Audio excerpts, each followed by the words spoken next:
Hey guys, hope you're all doing well today. My name is Frank Malarsic, and in this video we're going to be going over all of the dividends that I received in the month of August. And then I'm also going to show you on my spreadsheet how I keep track of the dividends I receive. And I have a little table that shows me month by month, and then I also have a graph to be able to track my progress. So I'll show you how to build that out. So as always, make sure to drop a like and subscribe if you appreciate this content, and let's get into it. Okay, so we're here in Robinhood, and this is where I do the majority of my investing in individual stocks. My portfolio size is generally small here, but it's where I do most of my individual stock investing. So that's the dividends that I'm going to be going over today. So my first dividend was from AT&T on August 4th, and I have almost 1.5 shares, so that totaled out to be 73 cents.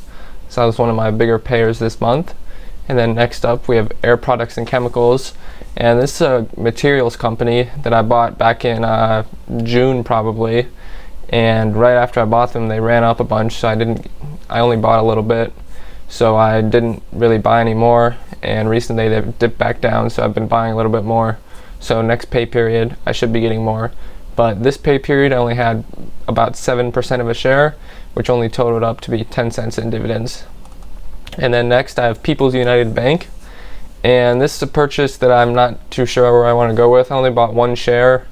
I've had it for a few months, probably since back March or even before that, and I just got 18 cents this month, but I might be looking to sell them in the future. I'm not really sure. I'm gonna look into their financials some more and refresh my memory, and then make a decision and then set a price point and maybe sell out of it, maybe not. I'm not quite sure yet. And then my next dividend was from Procter & Gamble. I own about 1/5 of a share, and they paid me 17 cents. This is a really great consumer staples company, but they've just been running up near all-time highs recently, so I've been a little bit hesitant to buy, but I've still been buying slowly when they've been dipping a little bit, so it should be going up next pay period as well. And then the last dividend here for the month of August was Caterpillar, and they paid me 18 cents. Pretty solid company. Again, they're pretty much at all-time highs as well, so it's hard to buy in and feel like you're getting a good deal, but hopefully I'll be able to buy in slowly and increase my position. So before we continue, I just want to clarify one thing. It's been brought to my attention, I'm not going to name names, but someone told me that it would look more professional if I made my bed, but I just want to point out that that bed behind me is not my bed, it's my roommate's bed. So I really have no control over that, so I'm sorry about that, but can't do anything about it. Okay, so we're here in a copy of my spreadsheet, and the important things to keep in mind for this example is just the date column for my dividends and the total amount of the payment. So what we're going to do is we're going to create what's called a pivot table, and that's going to allow us to view the dividends in a neat way based on the month and year. So we'll be able to keep track month over month. And I'll choose the data range, and it's going to give me this suggested one. I think that's good for now, so I'll use that. And then create, and it's going to create this table here. And so first off, I'm going to go to the rows, and I'm going to make it the date, which is just the date column. And so it lists off every single date. Well, I don't really want that, so I'm going to go here and create a pivot date group, and I'm just going to choose the month. So now it's just listing off the months. And then for the columns, I'm also going to make it the date, and then do a similar thing, but for the year. So now I just have the month and the year listed out. And then for the values that are going to go in here, I'm just going to add the payment, because that's what the column was called on the other sheet.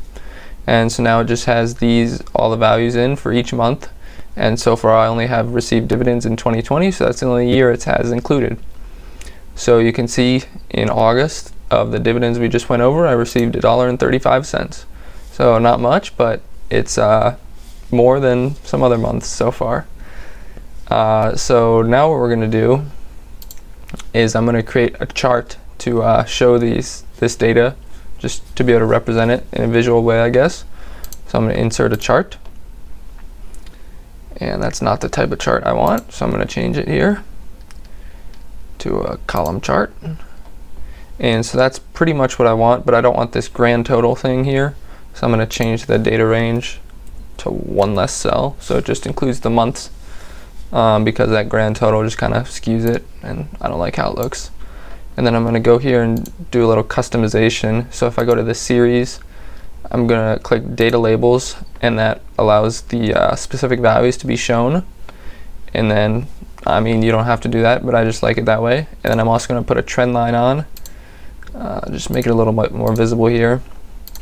And that just allows me to look at how everything has generally been trending over time.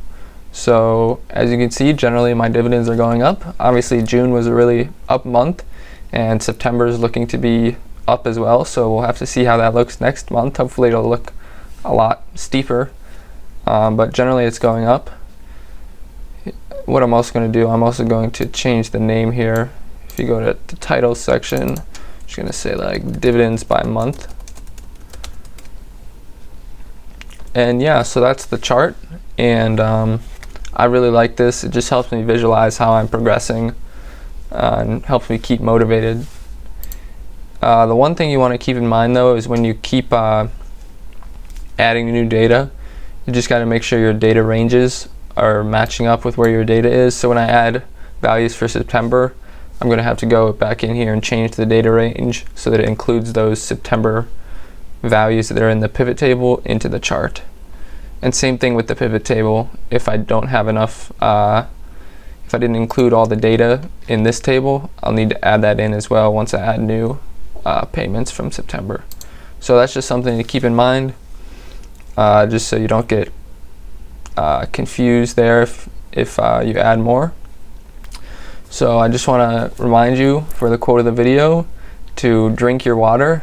It's not really a formal quote of anyone, but recently I've just been feeling like I haven't been drinking enough water, so I just wanted to share that with you. Just drink enough water, keep hydrated. It really makes you feel better if you are more hydrated than not. So just keep that in mind and stay healthy and happy. Thanks for watching, and I'll see you in the next one.